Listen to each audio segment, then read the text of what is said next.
Hey guys, and today we'll be doing alternate future of the world. If you enjoyed today's video, please like and subscribe as we're trying to reach 100 subscribers by 2026. Which doesn't seem too likely now as we are on what are we even on by now?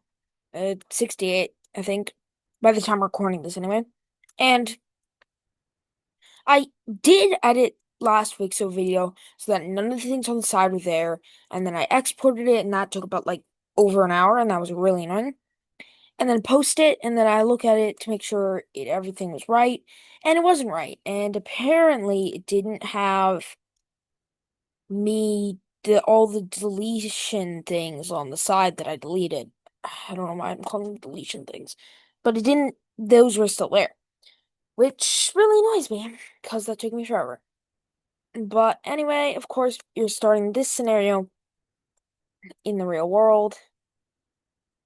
So we delete the weird part of Russia that's over here. And we begin. Now, Russia is obviously not in war with Ukraine. It's all just fake nonsense that people made up to scare us. Just kidding. It's lying. Don't listen to me, YouTube. I was making a joke. Anyway, back to the conflicto. Now, Ukraine is not part of NATO. So that is good for them, I'd say. But Russia will begin conquest.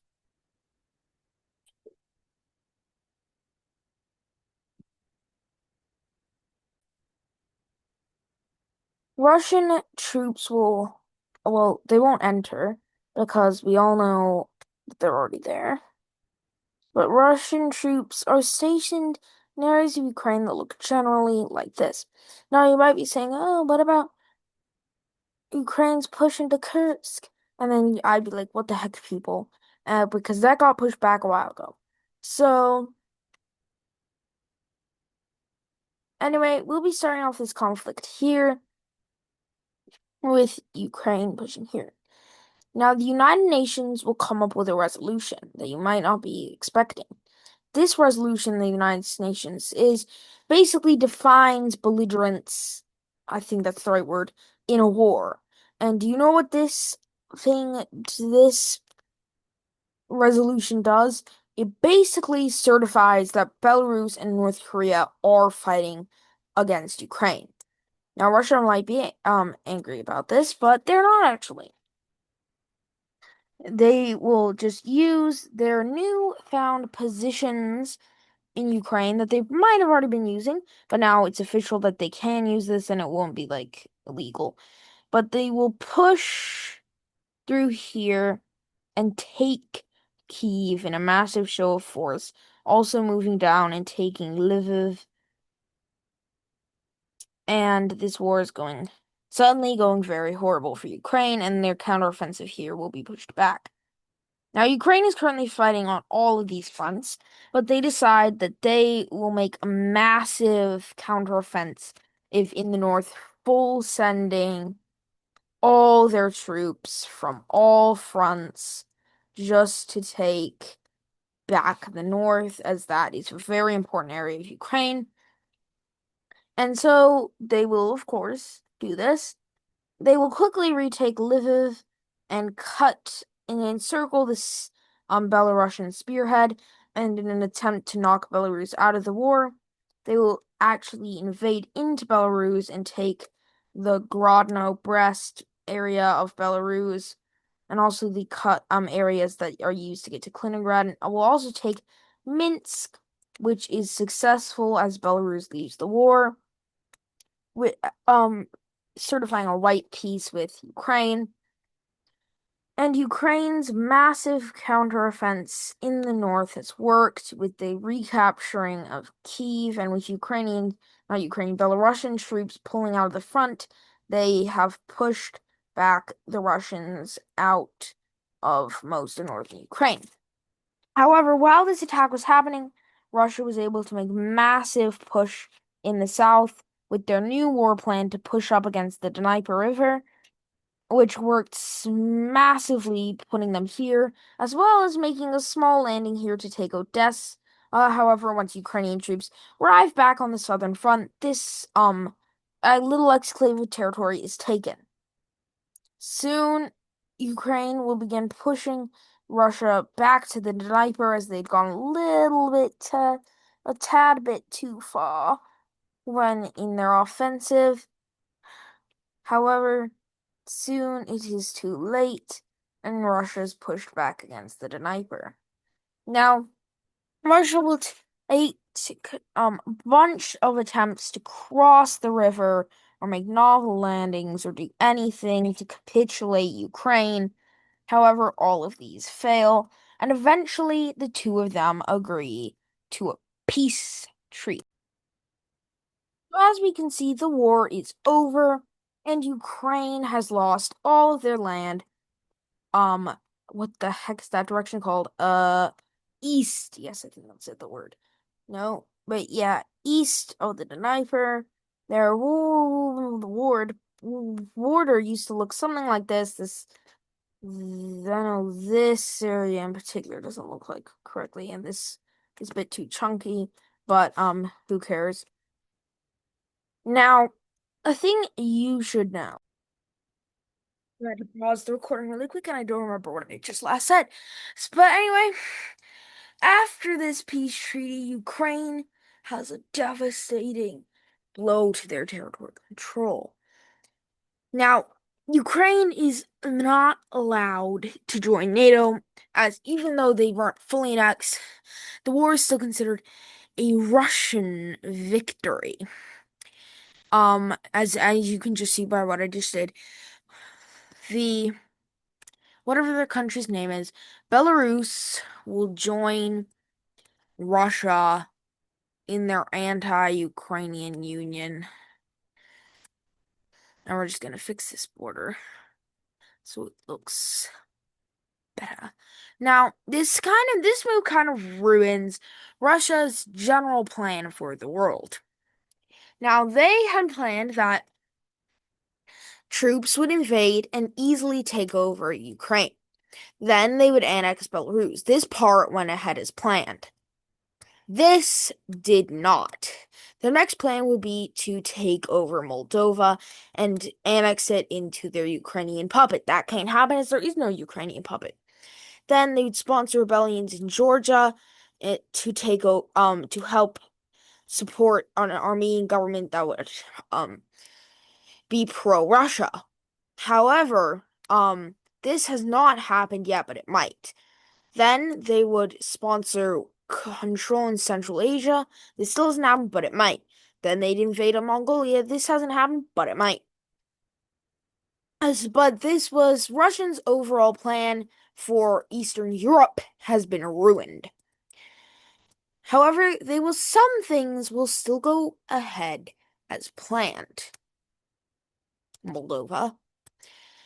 Moldova will undergo some rigging in their election, may or may not have something to do with our good friend Russia.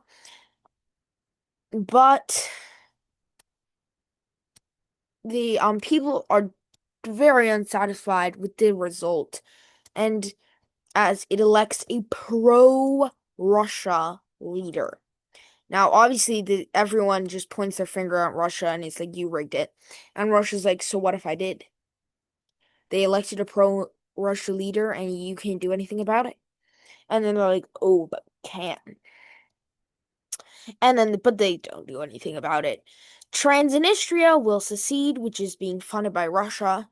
And then some people who want to follow through with the elected government but don't want to go full communist, who are not, well, not full communist, full pro-Russia, are not funded by the Rus. And then finally, a couple of groups of people who want to go full pro-Russia and do Russian ways. Now, as you can see that the federal government has very few control of this land, and they will, however, take over the area around Chisinau and defend it, but lose all the other territories and have it completely surrounded. Now, the yellow people are funded by Russia. Not sure if I said that, but Transnistria and them will keep fighting each other. And Russia's like, hey, Transnistria, stop fighting them or I'll stop funding you. And Transnistria's like, haha, no, they're in our land. And so they get completely taken over by the yellow. The purple will continue to fight and will actually take the blue team will surrender over to the purple as they'd rather be controlled by them than the yellow. And a little back and forth goes on over the years until finally the yellow capitulates the purple and Moldova goes over to Russia. Now, what Russia is planning is a front against NATO and the West. So what they currently have is this marked in red. But what they wanted marked in dark red is this, which is much better, and they would have preferred to have something that went like this, but they probably could have sponsored some kind of revolution in Cyprus and taken that. Serbia is already pro them. They could use Serbia to invade Kosovo and trigger some kind of war with Albania and then conquest them without getting NATO involved. But then the rest of these, they can't really take over without starting World War III, which is exactly what they're planning for. So their borders will look like this.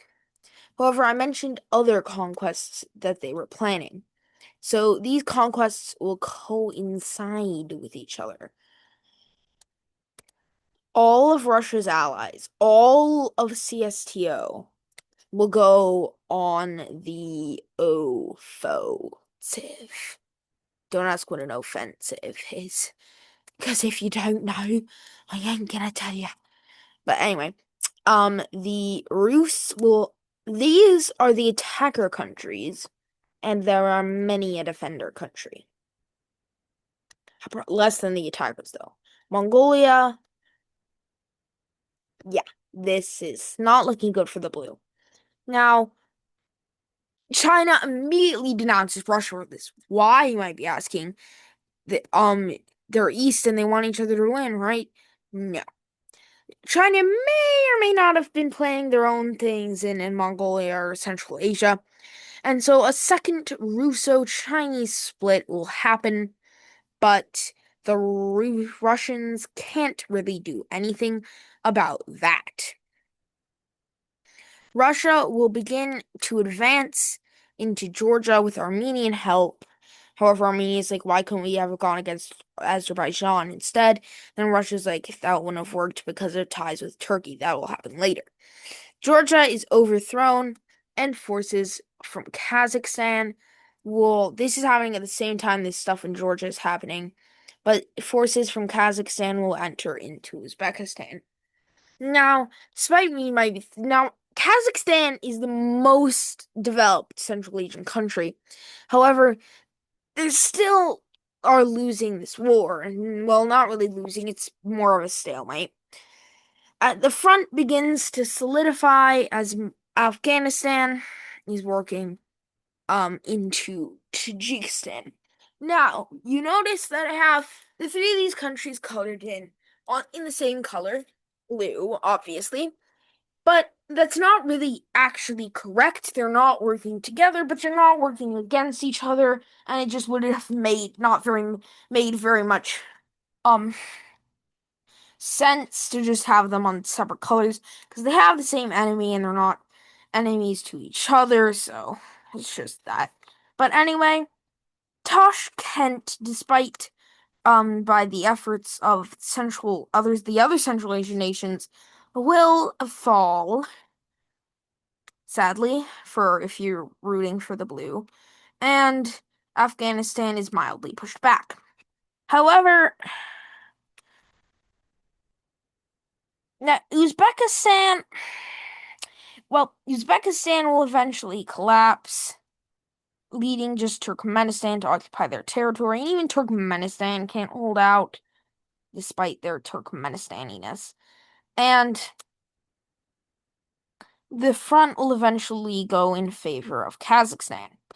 However, this front will not go in favor of Kazakhstan, as Kyrgyzstan is mostly taken over, but then not taken over, and eventually the two sides will agree to peace, and we'll see what that looks like. And now, for the final conflict of the episode, before you may see the peace treaties, Russian troops cross into Mongolia. Thank you for watching today's video. Please like and subscribe, reach 100 subscribers by 2026. Goodbye!